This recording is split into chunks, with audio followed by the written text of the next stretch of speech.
Por que será que o mês de maio é considerado o mês de Maria? A palavra dogma quer dizer verdade de fé. E as nossas armas são a reza do terço e a devoção à Virgem Maria. Peçamos então a intercessão de Nossa Senhora do Patrocínio, a nossa padroeira. Naquela hora, meu pai me deu a maior herança que ele podia ter me dado em sua vida. Foi o grande amor a Nossa Senhora.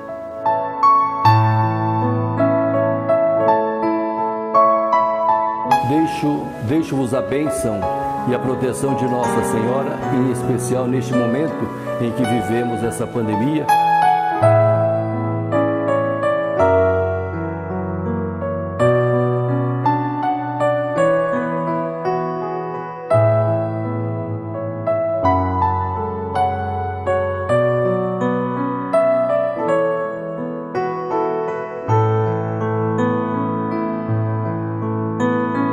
Bom dia, boa tarde, boa noite.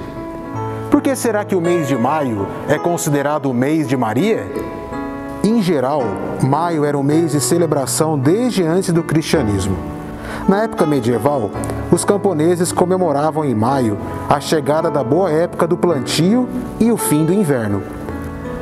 Durante o século XII, iniciou-se a tradição do Trigésimo, ou a devoção dos 30 dias a Maria, na Igreja Católica. Foram celebrados 30 dias de exercícios espirituais em que o centro de reflexão era a Virgem Maria e o seu amor a Deus. No entanto, esses dias eram normalmente celebrados entre 15 de agosto e 14 de setembro. No século XIII, já se celebrava um mês pela Virgem Maria, mas não havia um mês específico. Foi então, a partir do século XVII, que esta devoção mariana e o mês de maio se juntaram. Todos os dias de maio eram dedicados à Virgem. Esse costume se espalhou pelo mundo católico, principalmente durante o século XIX, e se estende até os dias de hoje. Atualmente, não existe uma devoção específica para ser feita em honra a Maria durante os 31 dias de maio. Cada fiel, grupo e paróquia podem realizar o que acharem mais conveniente. O importante é que durante esses dias lembremos com mais frequência da importância da Virgem Maria, que é Mãe de Deus e também nossa. Agora nós já vimos o porquê que o mês de maio é considerado o mês de Nossa Senhora. Vamos então aprofundar um pouco da nossa fé mariana? Vamos conhecer os dogmas? Mas afinal, o que é dogma? Falar sobre Maria é falar de uma figura importante para a história da salvação. A teologia, ao tratar sobre Maria, apresenta 4 dogmas marianos. A palavra dogma quer dizer verdade de fé, verdade que foi revelada para nós. O homem, por sua inteligência, por sua vontade própria, pelo seu esforço, jamais conseguiria atingir essas verdades. E são elas reveladas pelo próprio Deus aos homens, sejam elas de modo implícito ou explícito. Por isso, ao tratar dos dogmas marianos, os 2 primeiros nós dizemos que são explícitos, porque são possíveis encontrar na palavra de Deus. E os outros 2 últimos dogmas são implícitos, porque apesar de não se encontrarem na palavra de Deus, se encontram na tradição e no sensus fidei da Igreja. O primeiro dogma é Maria, Mãe de Deus, proclamado no Concílio de Éfeso em 431. Maria é mãe do Verbo encarnado. Maria é mãe de Deus. Este problema surge a partir de uma discussão cristológica da união hipostática de Jesus. Mas então é proclamado solenemente Maria como Mãe de Deus. O segundo dogma é a respeito da virgindade perpétua de Maria. A fundamentação para este dogma se encontra nos evangelhos de Lucas e Mateus, aonde Maria é apresentada como virgem.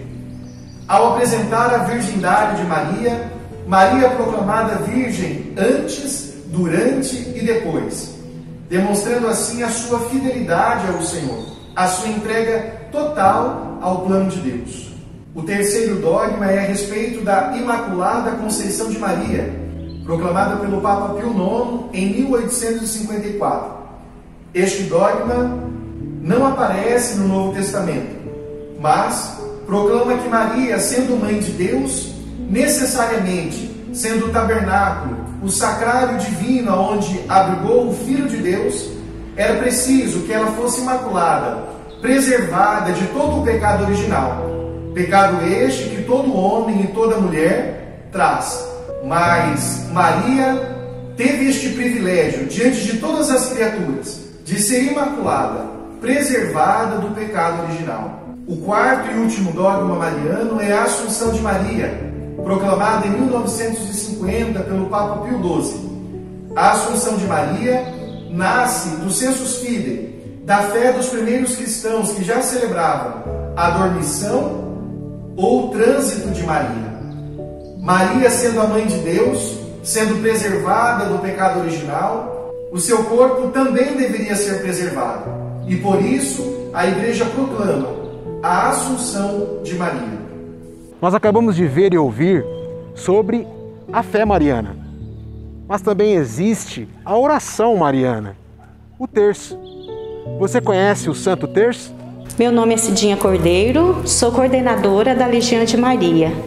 A Legião de Maria é um movimento mariano que, como um exército em ordem de batalha, trava uma batalha espiritual contra o mal que existe nesse mundo.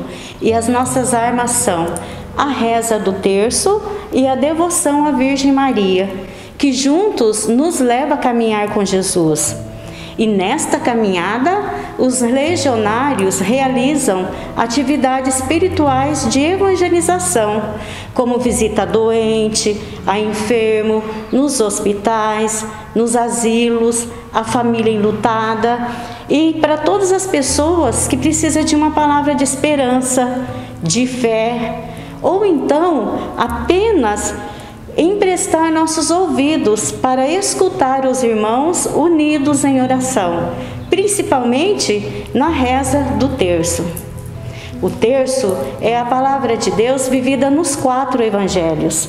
Todas as vezes que nós rezamos o Pai Nosso e as Ave Marias na conta do terço, nós estamos vivendo a história de Jesus, o seu nascimento, a sua morte e a sua ressurreição. E vivemos também a história de Maria, a sua participação no plano de Deus, a coroação dela no céu e na terra e a sua assunção aos céus. Todos os dias nós somos convidados a ter essa intimidade com Deus rezando o Santo Terço, principalmente no mês de maio, que é o mês de Maria.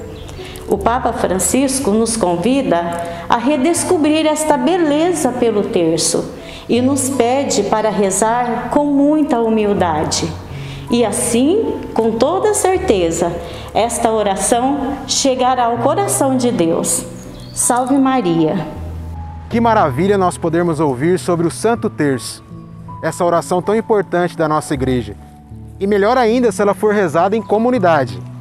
Por falar em comunidade, você sabia que a nossa comunidade é mariana? O nome dela é Paróquia Nossa Senhora do Patrocínio. Vamos entender um pouquinho sobre como é essa espiritualidade? No ano de 1925, foi fundada a Paróquia Nossa Senhora do Patrocínio, aqui na cidade de Maracaí, estado de São Paulo, que tem como copadroeira Santa Teresinha do Menino Jesus.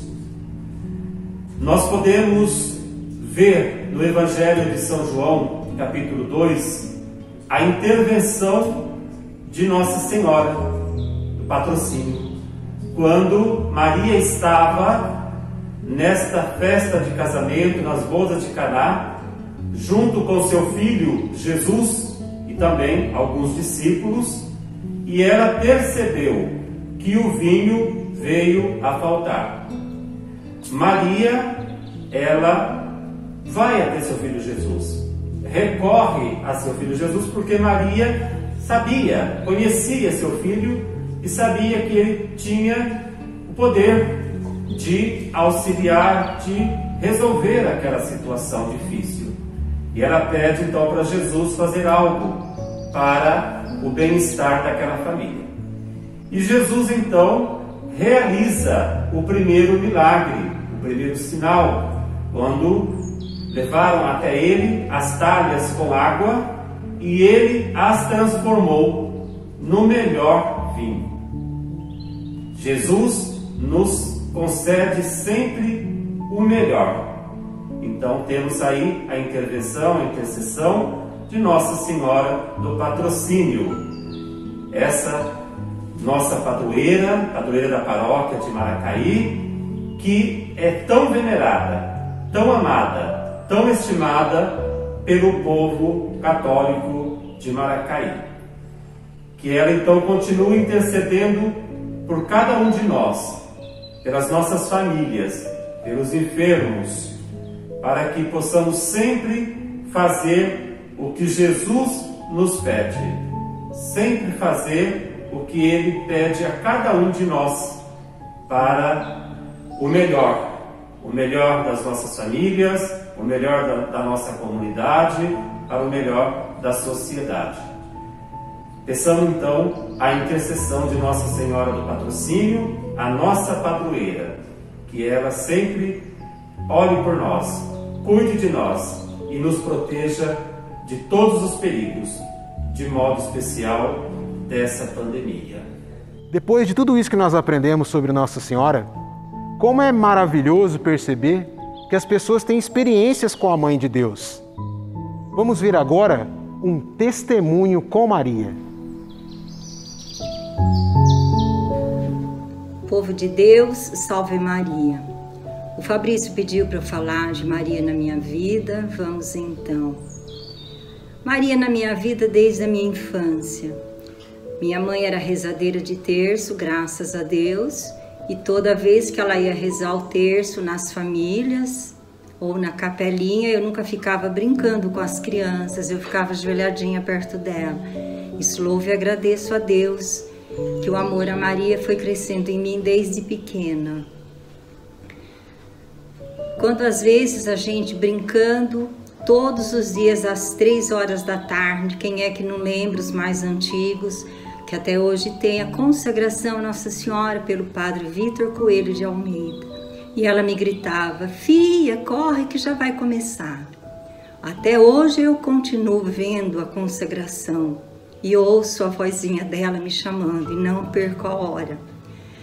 Mas meu maior contato com Nossa Senhora, eu não sabia até então que quando eu tinha 6 meses eu contraía paralisia. E eu não andava. Eu fui andar com 4 anos a uma promessa a Nossa Senhora que meus pais fizeram. E um dia meu pai me chama para sair com ele e fomos até a capelinha da fazenda. Toda a fazenda tinha uma capela Nossa Senhora. O povo não conhecia Maria, não conhecia sua grandiosidade, mas conhecia o amor de Nossa Senhora, que eles chamavam carinhosamente Nossa Senhora da Bem Aparecida. E chegando na capela, meu pai me contou, me fez ajoelhar e fomos de joelho até os pés de Nossa Senhora. E ele, com toda a simplicidade, com os olhos marejados de lágrimas, ia me dizendo, filha, fale isso para Nossa Senhora. E eu, na minha ingenuidade de criança, fui falando tudo o que ele me pedia para agradecer. No final, ele me pôs uma fita azul nas mãos e de joelhos fomos até os pés de Nossa Senhora para eu colocar aquela fita. Naquela hora, meu pai me deu a maior herança que ele podia ter me dado em sua vida.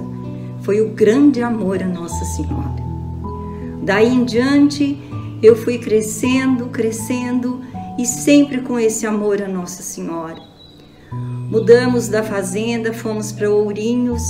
Lá eu fui ver a coisa mais linda que eu nunca imaginava na minha vida que existisse. Como era bom quando as igrejas faziam as coroações de Nossa Senhora no último dia do mês de maio. A gente rezava o terço todos os dias e no último dia fazia aquela coroação de Nossa Senhora, que era a coisa mais linda do mundo. O que me marcou também, porque eu nunca tinha visto. Mudamos em fevereiro, em maio, eu fui convidada para coroar Nossa Senhora. Tão pertinho dela, coroando a Nossa Senhora, aquela imagem gravada no meu coração até hoje, quando eu me lembro, eu sinto aquela emoção. Então, Nossa Senhora fez parte da minha vida, desde a minha infância. Tudo eu recorro a ela. Bendito seja aquele cristão que sabe o quanto Maria consegue para nós, o quanto Maria pode para nós e o que ela pediu para nós nas bodas de Caná. Faça tudo o que ele vos disser. E o que ele disse? Amai-vos uns aos outros como eu vos amei. Ah, que bom seria, povo de Deus, se a gente conseguisse rever esses momentos. Muito obrigado. Que Nossa Senhora abençoe essa cidade maravilhosa que está no meu coração com muito carinho. Deus lhe pague e salve Maria. Depois deste lindo testemunho com Nossa Senhora, vamos fechar então com uma mensagem super especial do nosso bispo diocesano, Dom Argemiro de Azevedo, que faz parte dos Claretianos, que também é uma congregação mariana.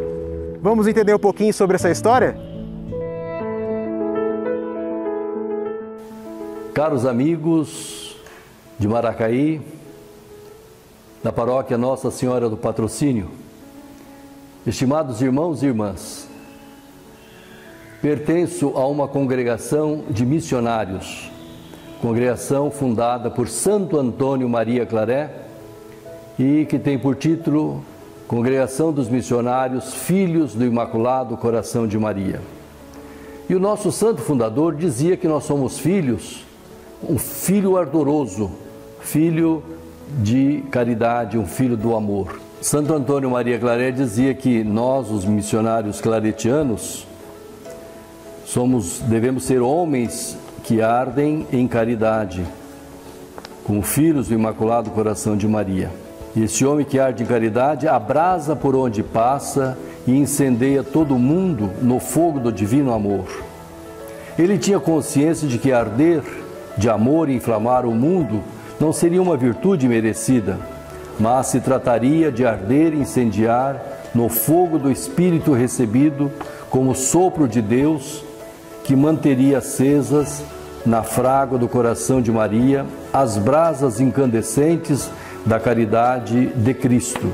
A experiência e a natureza filial ao coração de Maria nascem exatamente do fato de que seu filho Jesus é o Filho de Deus, que nos deu a condição de irmãos e nos chamou à missão de testemunhar ao mundo, em comunhão de vida, seu projeto de fraternidade universal. Fomos convocados de uma maneira única, através da Mãe de Jesus, a participar como filhos de Deus e irmãos do Filho, na íntima relação amorosa entre Ele e o Pai, garantida e selada pelo dom do Espírito. Queridos amigos de Maracaí, somos todos filhos do coração de Maria. A ela nos entregamos para sermos configurados ao mistério de Cristo.